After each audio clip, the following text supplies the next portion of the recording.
रज तम 8 गुणों का किया हुआ सन्नपात किसे नहीं हुआ? सत्यज तम ऐसा कोई नहीं है जिसे मान और मद ने अछूता छोड़ा हो। यौवन के ज्वर ने किसे अपने आपे से बाहर नहीं किया हुआ है। ये ममता ने किसको इसका नाश नहीं किया? यह मत्सर डाहा ने किसको कलंक नहीं लगाया और शोक रूपी पवन से किसे नहीं हिला दिया है। चिंता रोहिणी सापिणी से और किसके नहीं खाया। जगत में ऐसा कौन है जिसे माया ने नहीं व्यापी हो, जिसे अछूता छोड़ा हो। मनोरथ कीड़ा है, शरीर एक लकड़ी है, ऐसा धैर्यवान कौन है जिसके शरीर में यह कीड़ा रूपी घुन नहीं लगा हुआ। यह पुत्र की, धन की और लोक प्रतिष्ठा की इन 3 प्रबल इच्छाओं ने किसकी बुद्धि को मलिन नहीं कर दिया है।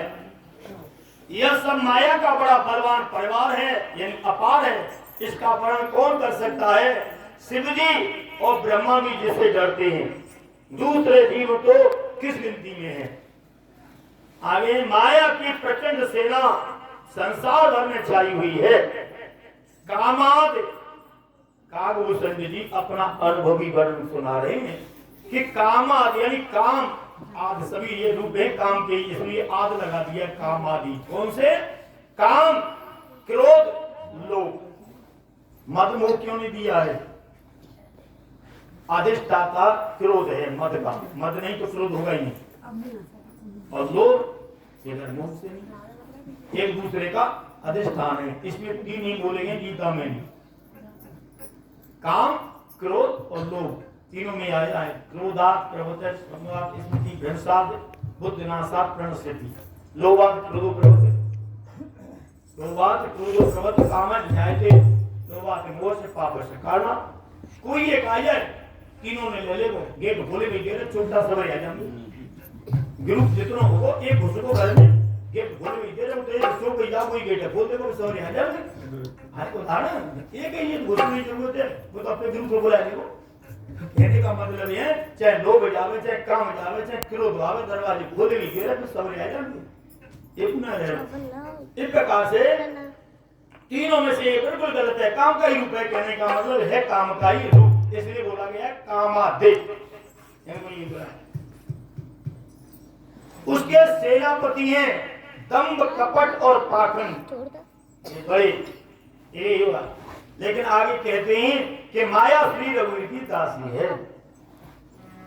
ये सबका को परिवार है और मैया को है, यानी तो सूर्यनाथी बेटा लड़क बेला है, लेकिन इनकी सबकी मैया जननी प्रसूति है माया। और माया कौन है? भगवान की दासी ये है। सो रघुवीर की दासी है तो समझ लेने पर वो मिथ्या है। अगर इसे बड़ी बात समझ लो कि भगवान के बगैर कुछ नहीं, मेरा संबंध भगवान से तो फिर भी मेरा कुछ नहीं हुआ है, समझ में आ जाए जब तक चेतन अमल सहज सुख राष्ट्रीय भाव है। पिछला अगले में दे दिया है ईश्वर जीव अंश, आप धीरे धीरे बोल रहा हूं ना, ईश्वर अंश जीव अविनाशी। मेरे प्यारे एक बात आ गई, अंश में और नजदीकता कोई दूसरी है ही नहीं, इससे नजदीकी बनाने वाला, लेकिन अंश में भी दूरी है। उदाहरण भी समझाऊंगा कि जो अनाज से अनाज पैदा होता है, कृषक हो मैं आप तेरी बच्चा आपका ही समझेंगे कि जो अनाज से अनाज का अंकुर पैदा होगा, अनाज नीचे जब तक ही रहेगा, अंकुर है, और जब अंकुर में अनाज बन गया तो जड़ को उखाड़ लो, नीचे अनाज नहीं रहेगा। जड़ जैसे पैदा हुआ है, अब तने को उखाड़ लो, अब वो नीचे जड़ में अनाज नहीं मिलेगा। ऊपर आ गया तो ना नीचे का रहेगा, तो फिर ऊपर का, कोई नीचे है तो ऊपर नहीं, और ऊपर का आ गया तो नीचे का नहीं मिलेगा। भगवान को कहा गया सनातन अंश अव्यक्त सनातन, ये भाव कब है?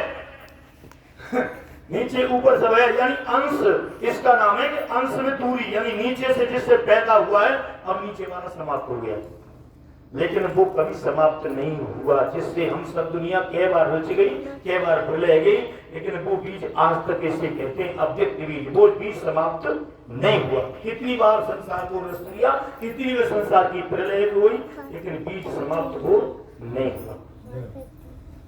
अब सबरी लीला रस दी, अब हुए हम सब न रहेंगे तब हुए।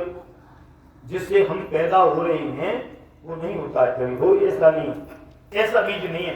मैंने उस घटान को दिया है, अंश में कितनी दूरी होती है, इससे नजदीकी कोई नहीं है, क्योंकि तादात्म्यता बीज से ही अंकुर बना है।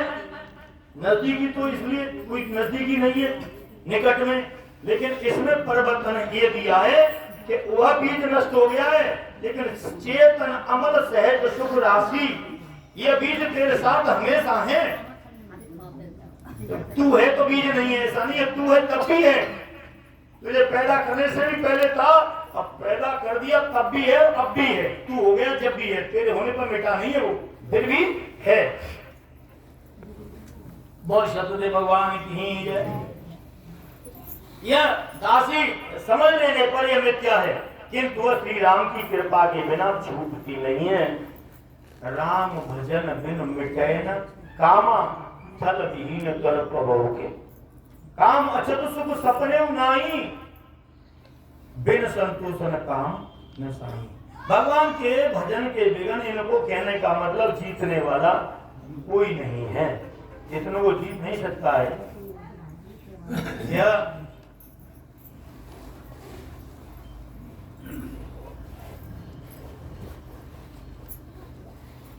वह श्री राम जी की कृपा के बिना सुनिए, हे नाथ ये मैं प्रतिज्ञा करके कहता हूँ, ये बगैर भगवान के इसको कोई भी समझ में आने वाली जीत तो हो जाएगी, ये समझ में भी आने वाली नहीं है।